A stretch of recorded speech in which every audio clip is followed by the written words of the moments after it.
ಇದು ಪ್ರದೀಪ್ ಈಶ್ವರ್ ಅವರ ಸ್ಟೇಟ್ಮೆಂಟ್. ಕೇಂದ್ರ ಸರ್ಕಾರದ ವಿರುದ್ಧ ಅವರು ವಾಗ್ದಾಳಿ ನಡೆಸಿದ್ದಾರೆ. ಬೆಂಗಳೂರಲ್ಲಿ ಯುವ ಕಾಂಗ್ರೆಸ್ ಪ್ರತಿಭಟನೆ ಮಾಡ್ತಾ ಇದ್ದ ಸಂದರ್ಭದಲ್ಲಿ ಶಾಸಕ ಪ್ರದೀಪ್ ಈಶ್ವರ್ ಮಾತನಾಡಿದರು. ಪ್ರಶ್ನೆ ಪತ್ರಿಕೆ ಯಾವ ರೀತಿ ಲೀಕ್ ಆಗುತ್ತೆ, ಹೆಂಗ್ ಸೋರಿಕೆ ಆಗುತ್ತೆ ಅಂತ ಪ್ರದೀಪ್ ಈಶ್ವರ್ ಕೇಂದ್ರ ಸರ್ಕಾರದ ವಿರುದ್ಧ ಮಾತನಾಡಿದರು. ಚಿಕ್ಕ ಮಕ್ಕಳು ಹಾಕೋ ಡೈಪರ್ರೇ ಲೀಕ್ ಆಗಲ್ಲ,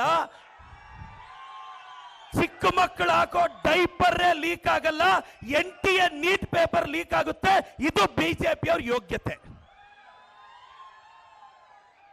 ನಮ್ಮ ಕೇಂದ್ರದ ಎಜುಕೇಶನ್ ಮಿನಿಸ್ಟ್ರು ಧರ್ಮೇಂದ್ರ ಪ್ರಧಾನ್ ಅಂತೆ, ಧರ್ಮಕ್ಕೆ ಪ್ರಾಧಾನ್ಯತೆ ಕೊಡದೇ ಇರೋ ವ್ಯಕ್ತಿನ ಇವತ್ತಿಂದ ಅಧರ್ಮೇಂದ್ರ ಪ್ರಾಧಾನ್ಯ ಅಂತ ಕರಿಬೇಕು ನಾವು. ನಾನು ಇವತ್ತಿನ ನನ್ನ ಭಾಷಣವನ್ನ ಇಟಲಿಗೆ ಹೋಗಿ ಮೆಲೋಡಿ ಕೊಟ್ಟ ಕಿಲಾಡಿಗೆ ಅರ್ಪಿಸ್ತಾ ಇದ್ದೀನಿ. ಇಟಲಿಯಲ್ಲಿ ಮೆಲೋಡಿ ಕೊಟ್ಟ ಕಿಲಾಡಿಗೆ ನನ್ನ ಭಾಷಣ ಅರ್ಪಣೆ. ಎಲ್ಲ ಯಂಗ್ಸ್ಟರ್ಸ್ ಇದ್ದೀರಾ. NTA ಅಂದ್ರೆ ನ್ಯಾಷನಲ್ ಟೆಸ್ಟಿಂಗ್ ಏಜೆನ್ಸಿ. ನಮ್ಮ ಪ್ರಕಾರ NTA ಅಂದ್ರೆ ನೆವರ್ ಟ್ರಸ್ಟ್ ಏಜೆನ್ಸಿ.